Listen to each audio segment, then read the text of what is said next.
नमस्कार दोस्तों, स्वागत है आपका फार्मा ट्रेडिंग चैनल पर, जहां हम फाइनेंस और स्टॉक मार्केट के सभी कॉम्प्लेक्स टॉपिक्स को सिंपल तरीके से समझते हैं।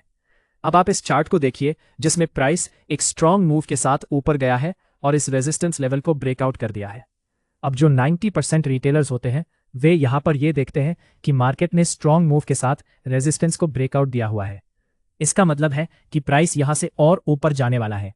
यही देखकर यहां पर लाखों रिटेलर्स बाइंग ट्रेड में एंटर कर लेते हैं और अपने स्टॉप लॉस को इस रेजिस्टेंस के नीचे रख देते हैं। जब यहां पर बहुत से रिटेलर्स बाइंग ट्रेड में एंटर कर लेते हैं, तो देखिए प्राइस यहां से ऊपर इनकी ट्रेड डायरेक्शन में नहीं जाता, बल्कि रिवर्स होकर नीचे आ जाता है और यहां पर सभी रिटेलर्स ट्रैप हो जाते हैं। अब यहां पर वे रिटेल ट्रेडर्स जिन्होंने इस ब्रेकआउट पर बाइंग की थी, वे कंफ्यूज होकर सोचने लगते हैं कि मार्केट में स्ट्रांग मूव के साथ इस रेजिस्टेंस को ब्रेकआउट किया था, इसके बावजूद भी प्राइस नीचे क्यों आ गया। मैं आपको बता दूं कि यहां पर रिटेलर्स के ट्रैप होने का मेन रीजन ये था कि उन्होंने ये तो देख लिया था कि मार्केट ने स्ट्रांग मूव के साथ ब्रेकआउट दिया है, लेकिन वे यहां पर मार्केट के हिडन बिहेवियर और लिक्विडिटी को बिल्कुल भी नहीं समझ पाए। इसी वजह से ये लोग यहां पर ट्रैप हुए। तो इस वीडियो में हम इसी कॉन्सेप्ट को बहुत ही सिंपल तरीके से सिंप्लीफाई करने वाले हैं कि ये ब्रेकआउट यहां पर फेल क्यों हुआ। अगर आप इसे अच्छे से समझ जाते हैं तो आपके लिए चार्ट को पढ़ना, बिहेवियर को समझना और भी ज्यादा इजी हो जाएगा। तो चलिए वीडियो स्टार्ट करते हैं। आप वीडियो को एक लाइक करके चैनल सब्सक्राइब भी जरूर कर लीजिए। चलिए सबसे पहले समझ लेते हैं कि लिक्विडिटी क्या होती है, ताकि आपको आगे की वीडियो अच्छे से समझ आए। ट्रेडिंग में लिक्विडिटी का मतलब होता है मार्केट में ऑर्डर्स या स्टॉप लॉसेस की अवेलेबिलिटी। जहां ज्यादा ट्रेडर्स के ऑर्डर्स या स्टॉप लॉसेस पड़े होते हैं, वही लिक्विडिटी होती है। मार्केट रैंडम नहीं चलती, बल्कि उन जगहों की तरफ जाती है जहां उसे लिक्विडिटी मिलती है। अक्सर लिक्विडिटी उन एरियाज में होती है जहां लोग आमतौर पर ट्रेड करते हैं, जैसे प्रीवियस हाई के ऊपर, प्रीवियस लो के नीचे, इक्वल हाइस के ऊपर, इक्वल लॉस के नीचे, रेजिस्टेंस लेवल के ऊपर, सपोर्ट लेवल के नीचे और हर कैंडल के हाई के ऊपर और लो के नीचे। क्योंकि बहुत सारे रिटेल ट्रेडर्स अपना स्टॉप लॉस इन्हीं जगहों पर लगाते हैं।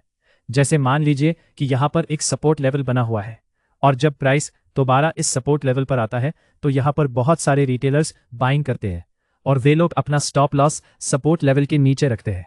जब रिटेलर्स अपना स्टॉप लॉस सपोर्ट के नीचे रखते हैं, तो इसका मतलब होता है कि सपोर्ट लेवल के नीचे ज्यादा लिक्विडिटी बन रही है।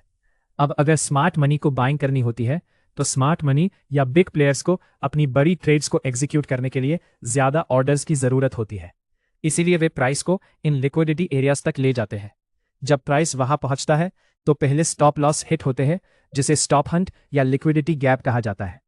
अब यहां पर सपोर्ट का ब्रेकडाउन देखकर लाखों रिटेलर्स सेल करने लगते हैं, जिसकी वजह से यहां पर स्मार्ट मनी को अपने हैवी ऑर्डर्स की बाइंग करने के लिए बहुत ही प्राप्त सेलर्स मिल जाते हैं और स्मार्ट मनी यहां पर अपने हैवी बाइंग ऑर्डर्स लगा देता है और उनके ऑर्डर्स आसानी से फिल हो जाते हैं। इसके बाद मार्केट को ऑपोजिट डायरेक्शन में एक स्ट्रांग मूव मिलता है। इसी वजह से कई बार ऐसा लगता है कि मार्केट हमें फंसाकर ऑपोजिट डायरेक्शन में चली गई। सरल शब्द में कहा जाए तो प्राइस डायरेक्शन को फॉलो नहीं करता, प्राइस लिक्विडिटी को फॉलो करता है। जो ट्रेडर लिक्विडिटी को समझ लेता है, वे स्मार्ट मनी के साथ ट्रेड करना भी सीख जाता है। चलिए अब कैंडल के स्ट्रक्चर को भी समझ लेते हैं, ताकि आपको कैंडल्स की लिक्विडिटीज भी समझ में आ जाए। जैसा कि मैंने आपको पहले भी बता रखा है कि मार्केट में जितने भी स्विंग हाइज होते हैं, उनके ऊपर लिक्विडिटी होती है और जितने भी लॉस होते हैं, उनके नीचे लिक्विडिटी अवेलेबल होती है। लेकिन जब हम एक सिंगल कैंडल को देखते हैं, तो आमतौर पर यही लगता है कि यहां ना तो कोई लिक्विडिटी लेवल बना हुआ दिखाई देता है और ना ही कोई लिक्विडिटी अवेलेबल होती है। यहीं पर रिटेलर्स गलती करते हैं, क्योंकि वे कैंडल्स की लिक्विडिटी को समझ नहीं पाते, जबकि इस सिंगल कैंडल के अंदर भी लिक्विडिटी लेवल और लिक्विडिटी दोनों अवेलेबल होती है। इस बात को समझने के लिए पहले यह समझना जरूरी है कि चार्ट पर कोई भी कैंडल कैसे बनती है। मान लीजिए चार्ट पर इस तरह की एक सिंगल कैंडल बनती हुई दिखाई दे रही है। जब ये कैंडल बनना शुरू होती है, तो प्राइस पहले एक पॉइंट पर ओपन होता है। उसके बाद सेलर्स प्राइस को नीचे ले जाने की कोशिश करते हैं, लेकिन प्राइस ज्यादा नीचे नहीं जा पाता। यहां पर बायर्स एक्टिव हो जाते हैं और बाइंग करके प्राइस को ऊपर की ओर पुश कर देते हैं। जब प्राइस ऊपर जाता है, तो एक पॉइंट पर फिर से सेलर्स प्राइस को नीचे लाने की कोशिश करते हैं, लेकिन प्राइस थोड़ा सा रिट्रेस करके वहीं पर क्लोज कर देता है। जब भी बड़े टाइम फ्रेम पर हमें इस तरह की कैंडल बनती हुई दिखाई देती है, तो उसका स्ट्रक्चर छोटे टाइम फ्रेम पर टूटकर इस तरह दिखाई देता है, जहां हमें लिक्विडिटी लेवल साफ दिखाई देते हैं। इस स्ट्रक्चर को देखकर हमें यह समझ आता है कि इस कैंडल के लो के नीचे बायर्स के स्टॉप लॉस ऑर्डर्स अवेलेबल होते हैं, क्योंकि जब बायर्स यहां से बाइंग करके प्राइस को ऊपर ले गए होते हैं तो वे अपना स्टॉप लॉस इसी लो के नीचे रखते हैं। और इसी तरह इस कैंडल के हाई के ऊपर सेलर के स्टॉप लॉस अवेलेबल होते हैं, क्योंकि जब सेलर्स यहां सेलिंग करते हैं तो वे अपना स्टॉप लॉस इसी हाई के ऊपर रखते हैं। इसी तरह जब चार्ट पर कोई बेरिश कैंडल बनती है तो सिर्फ एक कैंडल को देखकर लिक्विडिटी समझ में नहीं आती, लेकिन जब हम उस कैंडल के स्ट्रक्चर को छोटे टाइम फ्रेम पर देखते हैं तो साफ समझ में आ जाता है कि उस हाई के ऊपर सेलर्स के स्टॉप लॉस अवेलेबल होते हैं और उस लो के नीचे बायर्स के स्टॉप लॉस अवेलेबल होते हैं, क्योंकि जब सेलर्स प्राइस को नीचे की तरफ पुश करते हैं तो वे अपना स्टॉप लॉस उस स्विंग हाई के ऊपर रखते हैं, और जब बायर्स थोड़ा सा रिट्रेसमेंट में बाइंग करते हैं तो वे अपना स्टॉप लॉस उस स्विंग लो के नीचे रखते हैं। इसलिए जब भी किसी बड़े टाइम फ्रेम पर हमें इस तरह की कोई कैंडल चार्ट पर बनती हुई दिखाई देती है और हम उसके इंटरनल स्ट्रक्चर को समझते हैं तो ये बिल्कुल साफ हो जाता है कि कैंडल के लो के नीचे बायर्स की स्टॉप लॉस लिक्विडिटी अवेलेबल होती है और कैंडल के हाई के ऊपर सेलर्स की स्टॉप लॉस लिक्विडिटी अवेलेबल होती है। अंत में हम कह सकते हैं कि चार्ट पर बनने वाली हर कैंडल के हाई के ऊपर और लो के नीचे लिक्विडिटी अवेलेबल होती है, लेकिन बड़े टाइम फ्रेम की कैंडल्स और स्ट्रांग मूव वाली कैंडल्स की लिक्विडिटी ज्यादा मीनिंगफुल होती है। अब अगर चार्ट पर हमें कुछ इस प्रकार की एक पिन बार टाइप कैंडल बनी हुई दिखाई देती है तो जब हम इसके स्ट्रक्चर को समझते हैं तो ये कुछ इस तरह का दिखाई देता है, जिसमें प्राइस पहले एक पॉइंट से ओपन हुआ होता है, उसके बाद सेलर्स प्राइस को नीचे ले जाते हैं। जब प्राइस नीचे जाता है तो लोअर प्राइस पर सेलर्स प्राइस को होल्ड नहीं कर पाते हैं और यहां से बायर्स एक्टिव हो जाते हैं। इसके बाद बायर्स बाइंग करके प्राइस को ऊपर पुश कर देते हैं। अब प्राइस ऊपर आता है और अपने ओपन पॉइंट को ब्रेकआउट करके एक रिट्रेसमेंट के साथ क्लोज कर देता है। अब अगर किसी मूव के अंदर इस तरह की मल्टीपल कैंडल्स बनी हुई दिखाई दी है जिनकी लोअर विक्स लॉन्ग होती है और कोई भी कैंडल अपनी पिछली कैंडल के लो के नीचे नहीं गई हुई होती है, तो इसका मतलब होता है कि इस समय मार्केट में बहुत अधिक लिक्विडिटीज क्रिएट हो रही है। और जैसा कि आपको मैंने बहुत अच्छे से सिखाया हुआ है कि मार्केट डायरेक्शन को फॉलो नहीं करता, बल्कि मार्केट लिक्विडिटीज को फॉलो करता है।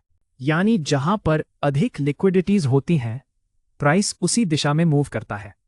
अब जब हम लिक्विडिटी समझने के लिए इन मल्टीपल कैंडल्स के स्ट्रक्चर को छोटे टाइम फ्रेम पर देखते हैं तो ये कुछ इस तरह दिखाई देता है, जिसमें पास पास मल्टीपल लॉस बने हुए दिखाई देते हैं, जिसका मतलब होता है कि इन लॉस के नीचे बहुत सारे बेरर्स के स्टॉप लॉस लगे हुए हैं। यानी कि इस समय डाउन साइड में बहुत अधिक फ्रेश लिक्विडिटी अवेलेबल है। ऐसे में हाई चांस होता है कि प्राइस किसी इंपॉर्टेंट लेवल जैसे सपोर्ट, रेजिस्टेंस, ऑर्डर ब्लॉक या सप्लाई डिमांड तक जाए और उसे टैप करके या स्वीप करके इन लॉस के नीचे की लिक्विडिटीज को हंट करने के लिए नीचे आ जाए। जो चार्ट हमने वीडियो के स्टार्टिंग में आपको दिखाया था उस चार्ट में भी कुछ ऐसा ही हुआ था, जिसमें हमें देखने को मिल रहा था कि मार्केट पहले एक स्ट्रॉन्ग बेरिश मूव के बाद मल्टीपल ग्रीन कैंडल से पुल बैक करते हुए इस रेजिस्टेंस लेवल तक आया था और इसे ब्रेकआउट कर दिया था। यहां पर अगर आप ध्यान से देखें तो समझ आता है कि मार्केट जब इस रेजिस्टेंस लेवल तक आया था तो जितनी भी बुलिश कैंडल्स हमें यहां पर बनी हुई दिखाई दे रही थी उनकी लोअर विक्स काफी लॉन्ग बन रही थी। इसका मतलब यह है कि मार्केट हिडन लिक्विडिटी क्रिएट कर रहा था, क्योंकि अगर हम इसका स्ट्रक्चर समझें तो वो कुछ इस तरह बन रहा था जिसमें हमें मल्टीपल लॉस बने हुए दिखाई दे रहे थे, जिनके नीचे बहुत अधिक लिक्विडिटीज क्रिएट हो चुकी थी, क्योंकि इस समय इन लॉस के नीचे बहुत सारे बायर्स के स्टॉप लॉस लगे हुए थे। उसके बाद देखिए जब प्राइस ने इस रेजिस्टेंस लेवल को ब्रेकआउट किया तो यहां पर ब्रेकआउट को देखकर और भी बायर्स आ गए थे और बाइंग करके अपने स्टॉप लॉस को इस रेजिस्टेंस लेवल के नीचे रख दिया था। जब डाउन साइड में बहुत अधिक लिक्विडिटीज क्रिएट हो गई थी तो ब्रेकआउट कैंडल के जस्ट बाद एक बेरिश इनगल्फिंग कैंडल बन गई थी, जिसका मतलब होता है कि यह ब्रेकआउट फेल होने वाला है और अब प्राइस यहां से नीचे जा सकता है। इस कंडीशन में आप यहां से शॉर्ट ट्रेड में एंटर कर सकते हैं, क्योंकि ये एक परफेक्ट सेटअप होता है, क्योंकि इस समय प्राइस को लिक्विडिटी अपनी तरफ अट्रैक्ट कर रही होती है। उसके बाद देखिए प्राइस लिक्विडिटीज को हंट करने के लिए यहां से नीचे चला जाता है और सभी बायर्स जो इन ग्रीन कैंडल्स को स्ट्रांग मानकर बाइंग किए हुए थे वे सभी यहां पर ट्रैप हो जाते हैं। इसलिए चार्ट एनालाइज करते समय आपको हमेशा ध्यान देना है कि जब भी आपको किसी भी डायरेक्शन में इस तरह की कैंडल्स बनती हुई दिखाई दे जिनमें मल्टीपल कैंडल्स में एक ही साइड की लॉन्ग विक्स बनी हुई दिखे, तो आपको किसी इंपॉर्टेंट लेवल से प्राइस एक्शन को ऑब्जर्व करके रिवर्सल ट्रेड प्लान करना है, क्योंकि इस तरह की कैंडल्स के लॉज के नीचे बहुत ज्यादा लिक्विडिटी अवेलेबल होती है, जिसे प्राइस हंट करने की कोशिश करता है। अगर आपने अभी तक इस वीडियो को लाइक और चैनल सब्सक्राइब नहीं किया हुआ है, तो वीडियो को एक लाइक करके चैनल को भी सब्सक्राइब जरूर कर लीजिए। आपको ये एपिसोड कैसा लगा और नेक्स्ट एपिसोड किस टॉपिक पर चाहिए, ये हमें कमेंट करके जरूर बताइए।